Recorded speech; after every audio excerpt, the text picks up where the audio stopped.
Wir haben die Großstadt LA verlassen und erleben Seiten von Kalifornien, die wir so nicht erwartet hatten. Es ist definitiv nicht immer Sonnenschein, doch das stört uns nicht. Im Gegenteil, manchmal ist doch gerade das Unerwartete das Schönste am Reisen. Das einfach so in der Natur sehen zu dürfen, ist schon, finde ich schon richtig cool.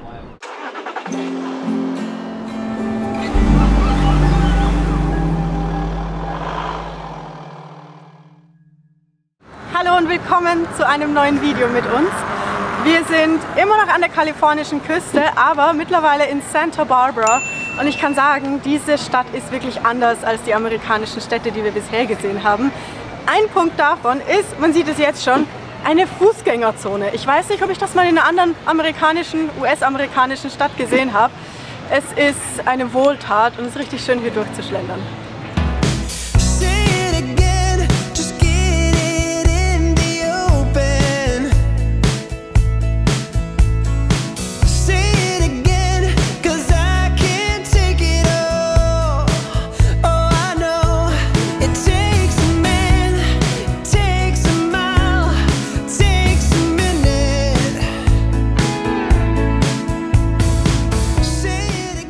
Eine Sache, die uns hier in Kalifornien extrem aufgefallen ist, sind all diese Elektrofahrzeuge, sei es jetzt Fahrzeuge an sich oder auch Fahrräder oder Kickboards. Hier wird gefühlt alles elektrisch angetrieben. Ich weiß nicht, ob das so gut ist für all die Menschen, die hier leben. Ich glaube, man wird ziemlich faul mit der Zeit, aber auf der anderen Seite, die sehen schon ziemlich cool aus. Also könnte ich mir vorstellen, so einen im Van dabei zu haben. Mal schauen, was Jessie meint.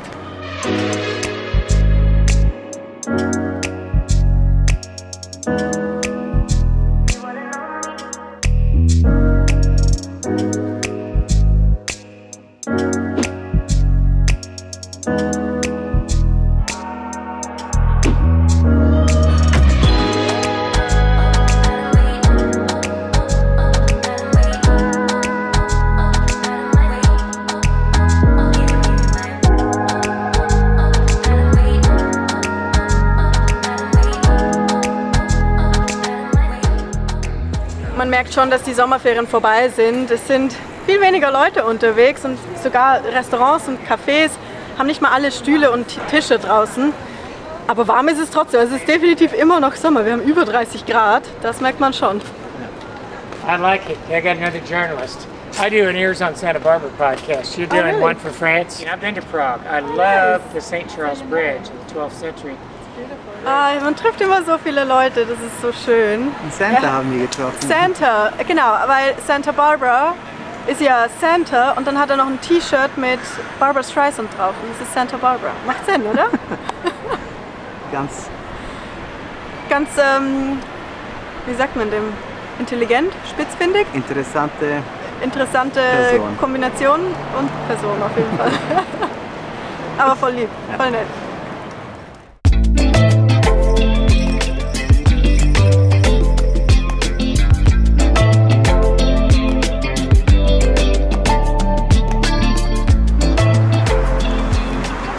Eine kleine Erfrischung muss sein. Und vor allem haben wir diese Kaffeerösterei gefunden. Die ist voll sympathisch und sie haben eben eine eigene Rösterei gleich hier daneben.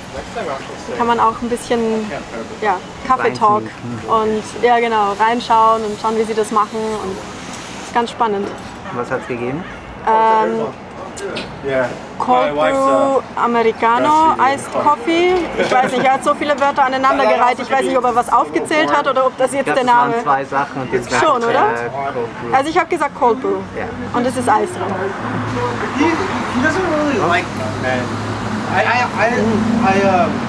Ist Cold Brew. Ja. Und lecker. Sehr lecker.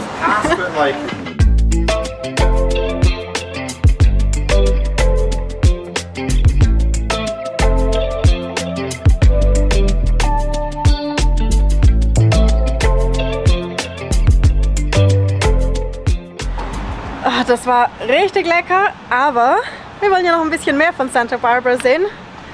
Also geht's gleich weiter.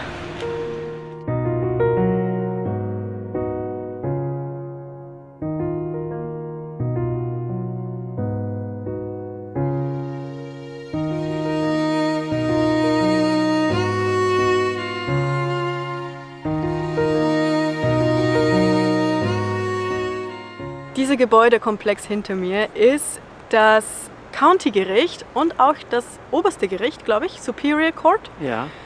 von Santa Barbara. Und ja, dann ist auch noch der Sheriff mit seinem Ziviloffice hier und einige andere Institutionen der Justiz. Aber vor allem sieht man hier diesen architektonischen Stil wieder. Man sieht ihn ja überall in Santa Barbara, aber hier, finde ich, kommt er nochmal ganz besonders zur Geltung. Dieser Kolonialstil mit den weißen Wänden, die Dächer, ja, ich finde, das sieht richtig schön aus. Da hoppelt einfach ein riesiger Hase durch den Gerichtskomplex. Und hat sich jetzt da zwischen den Palmen im Gebüsch versteckt. Der hatte vielleicht auch eine Verhandlung. Ja, vielleicht, ja. Der muss auch für sein Recht einstehen. Genau. Meinst du, die Jury spricht ihn für unschuldig? Wahrscheinlich schon. Der sieht richtig süß aus. Vielleicht ist er der Rasenmäher hier. Ja, das kann auch sein. Ja.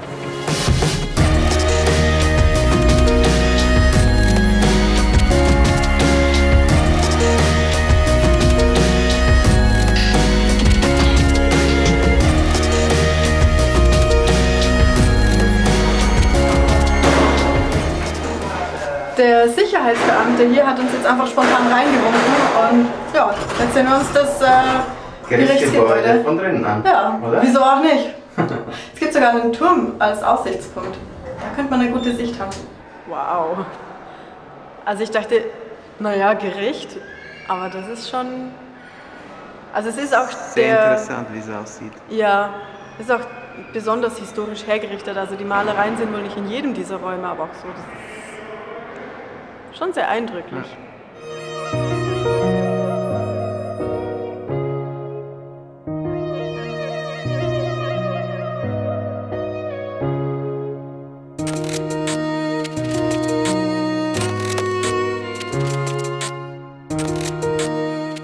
Ja. Also der Security-Typ hatte schon recht, dass wir da hoch sollten.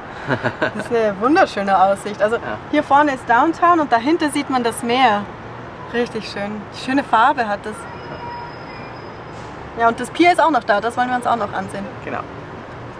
Das hat sich auf jeden Fall gelohnt, hier vorbeizuschauen, obwohl wir das gar nicht geplant hatten.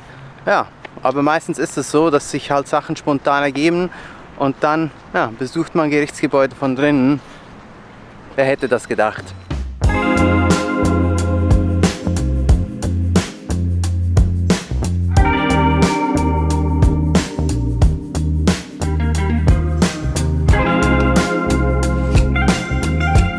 Und da sehen wir am Pier, das sogar noch aus Holz besteht. Ich glaube, das hatten wir noch nicht, oder? Ich weiß nicht. Nein, ich glaube nicht. Und die Autos fahren sogar hier drauf. Also, ja. Die müssen schon ziemlich sicher sein. Ja, stimmt. So alt kann das Holz noch nicht sein. Aber so ist halt eben jeder Pier doch nochmal anders hier.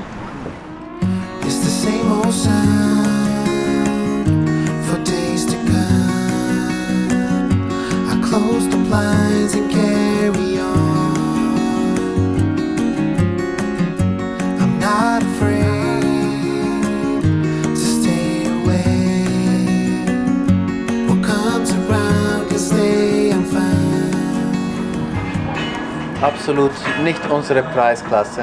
Ja? Viel zu teuer. Schnell weg. Komm, schnell weg. Gerade noch geschafft. Boah. Das wäre richtig ins Geld gegangen. Oh ja. Aber wir müssen, glaube ich, hier gleich wieder schnell sein, weil hier ist einfach alles so teuer. Kalifornien ist echt eine strapazierende Sache fürs Portemonnaie. Ja, nicht nur fürs Essen, sondern für alles. Ja, alles. Auch Diesel. Oh ja.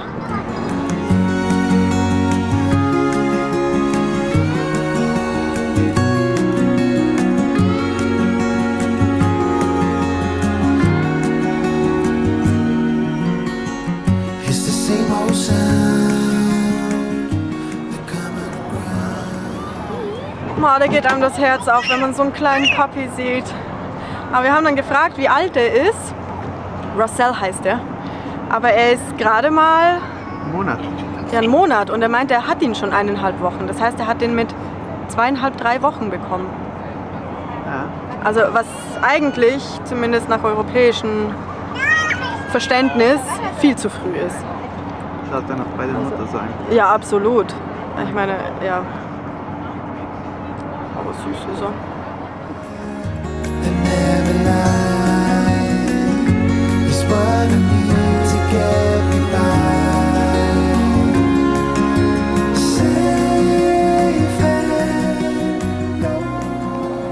gleich wieder ganz nervös. Die haben hier einen Kompass eingezeichnet und da drüben ist Süden, aber das Pier ist so gerade. Und wenn man den Kompass ansieht, dann sieht man, dass diese Winkel nicht, das ist nicht im rechten Winkel gerade. Okay.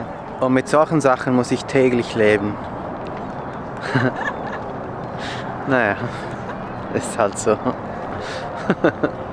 Und nein, ich brauche keine professionelle Hilfe. Das ist einfach nur ein Tick.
Nein, wir haben Kalifornien nicht verlassen. Wir sind immer noch an der wundervollen kalifornischen Küste. Nur, dass es eben doch nicht so aussieht wie bei den Beach Boys. Es ist Nebel, es ist kalt, es nieselt. Die letzten Tage schon. Ja, und was soll das? Das darf doch nicht. Aber ja, also sagen wir es so. Es ist eine mystische Stimmung, ist großartig. Aber man muss es sich verdienen, es ist wirklich frisch.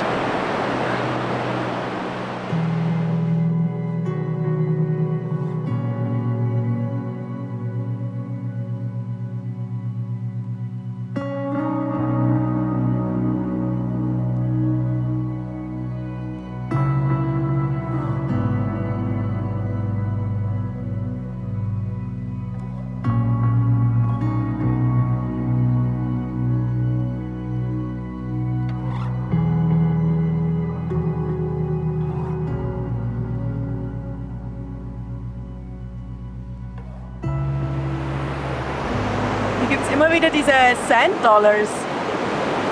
Sieht ganz witzig aus. Das sind, glaube ich, eigentlich Seeigel oder so eine Art Seeigel. Ja. Das sind ganz flach. Die haben der so einen, Wache haben wir ganz viele von denen gesehen. da waren die riesig, also im Vergleich zu dem hier, die waren etwa so groß. Ja. Und viel heller auch. Hier sind die dunkler, aber ja, richtig schön.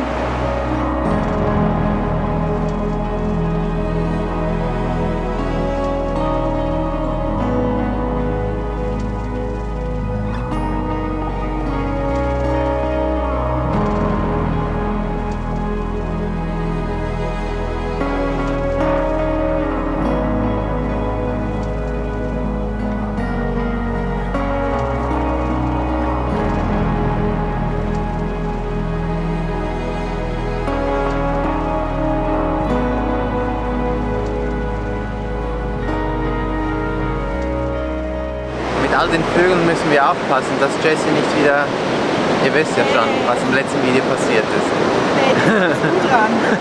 Nee. So ein Rückbringer hast du gesagt, ist doch gut. Ja, meint man. Aber ihr merkt, wir sind richtig warm eingepackt, also wie Jessie vorhin erwähnt hat, also es ist richtig kalt. Surfen ist auch nichts, also nichts für uns, wir sind Warmduscher. Und ja, wenn man die Leute sieht, die aus dem Wasser kommen, die haben alle eine Kapuze, Füßlinge, mindestens 5 mm dick. Haben wir alles nicht. Ist auch viel zu kalt für das. Aber schön. Schön ist es.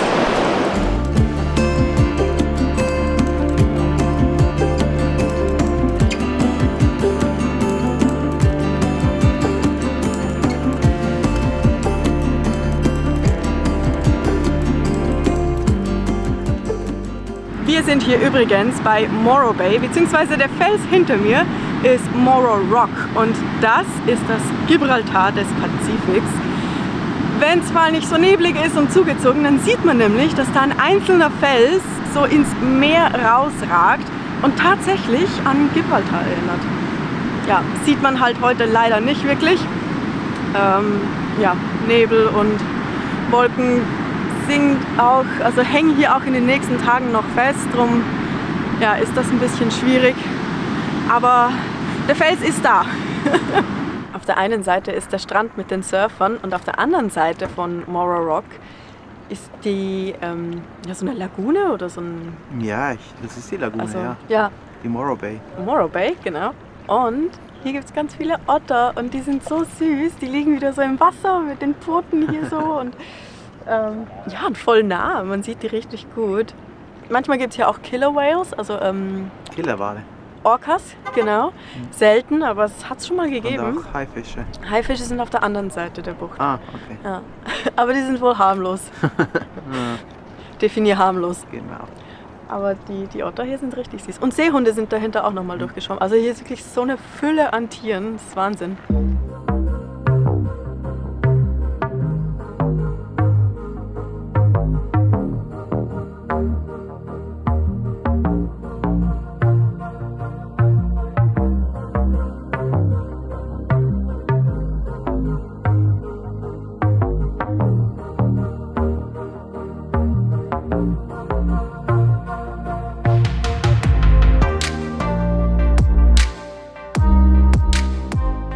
Hinter mir sieht man, wieso Morro Bay den Spitznamen Three Stacks and a Rock hat. Ja, die Stacks oder beziehungsweise die Kamine sind hinter mir und ja, Rock haben wir vorhin schon gesehen.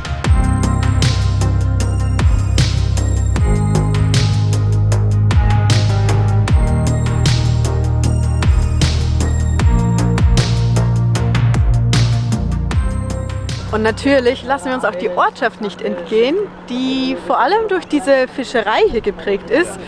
Aber ich gebe auch zu, wir haben uns mittlerweile lange Hosen angezogen, es ist einfach zu kalt. In der Früh wollten wir es noch nicht wahrhaben, aber ja, es geht mittlerweile nicht ist es einfach zu kalt. Ja, wirklich. Obwohl einige Leute hier immer noch in Shorts herumlaufen. Ja, das ist, keine Ahnung. Wir sind halt einfach...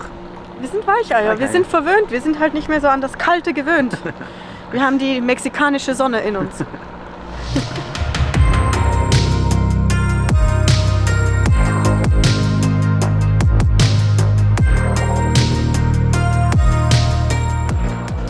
Wir sind keine 3 Minuten hier und schon sind wir auf der Pirsch.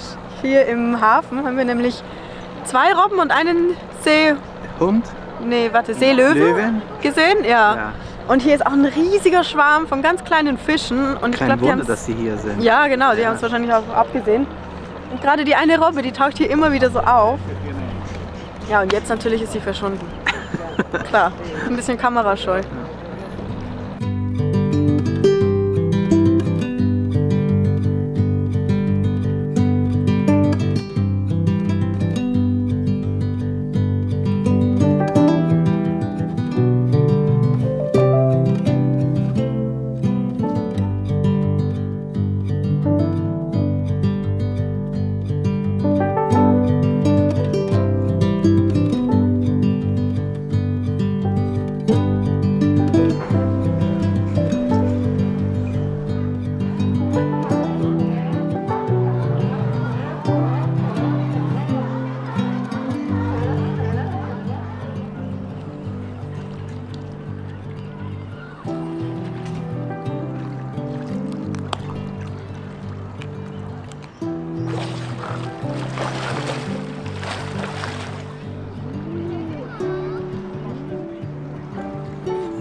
So cool hier die Tiere so im Wasser spielen zu sehen. Also offensichtlich ist hier genug Fisch für alle, denn ja, auch die Ortschaft, die lebt vom Fischen. Und wenn man sieht, wie viele Tiere hier rundherum sind, also ich glaube, das Wasser ist richtig voll. Und ja, die Otter, die Seelöwen, die Seehunde, die sehen alle so glücklich aus. Und das einfach so in der Natur sehen zu dürfen, ist schon, finde ich schon richtig cool. Und natürlich geht auch das Wetter auf. Tut auf. Das Wetter tut auf. Ganz wenig. Ganz wenig. Genug, um den Morro Rock hier hinten zu sehen. Den Gibraltar-Fels von Pazifik.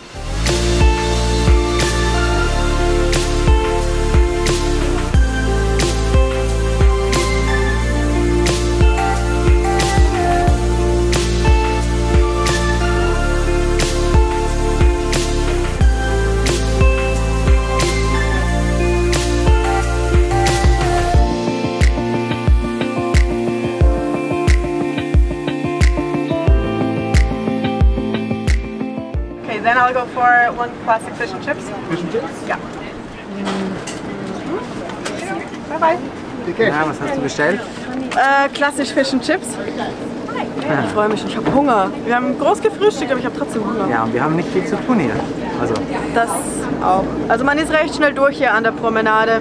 Aber es ist ja auch ein Klassiker, das hier zu essen. Also machen wir das. Jetzt muss ich nur noch warten, dass der Buzzer anfängt zu piepsen und vibrieren.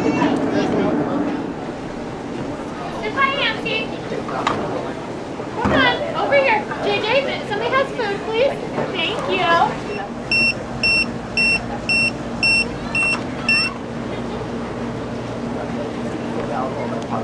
Es gibt Essen. Musst mir aber, glaube ich, helfen.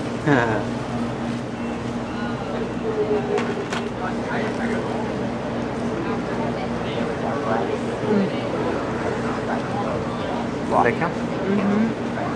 Der Fisch zerfällt so richtig.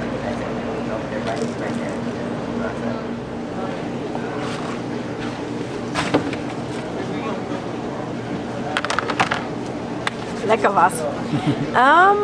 Aber im Zeichen der Tiersichtungen, die wir heute ja schon hatten, wollen wir uns eine Sache heute noch ansehen. Darauf freue ich mich schon. Aber dafür müssen wir ein Stück weit fahren. Also los zum Van.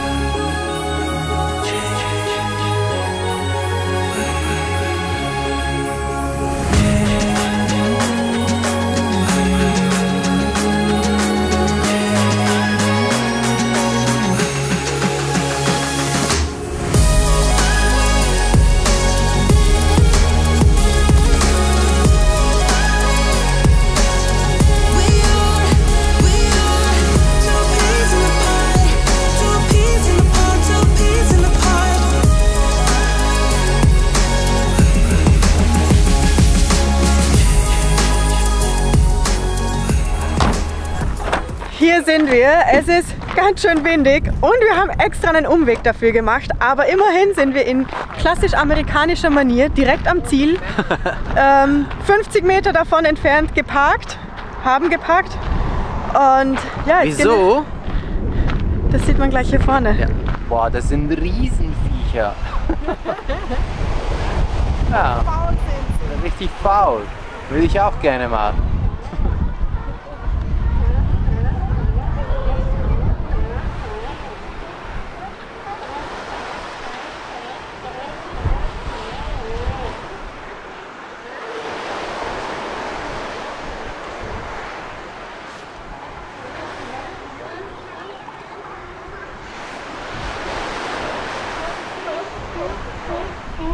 Zugegeben, wir hatten uns schon ein bisschen mehr Action erwartet.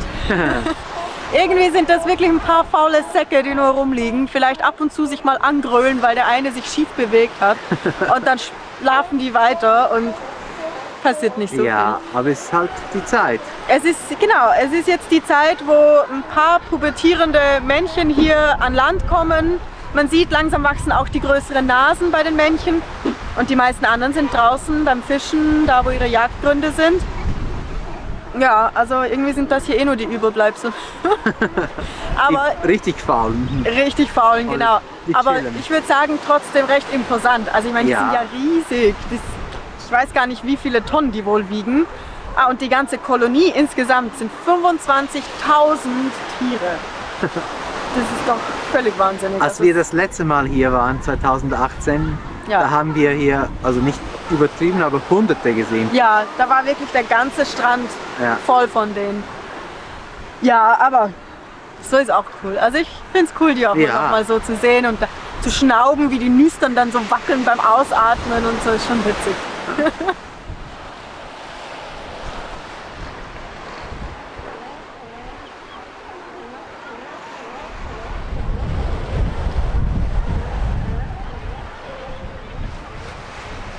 Was für ein Tag wieder.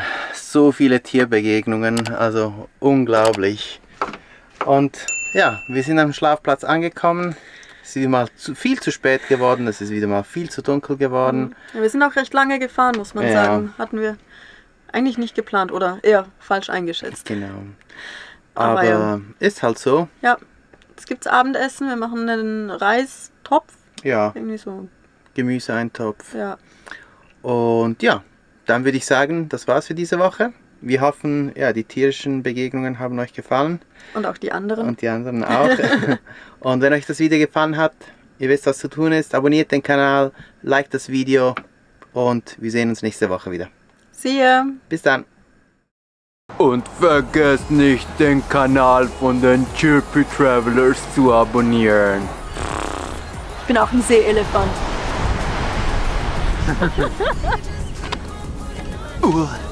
Was für eine tierische Begegnung. Ja? Das soll jemand sagen, wir sind faul.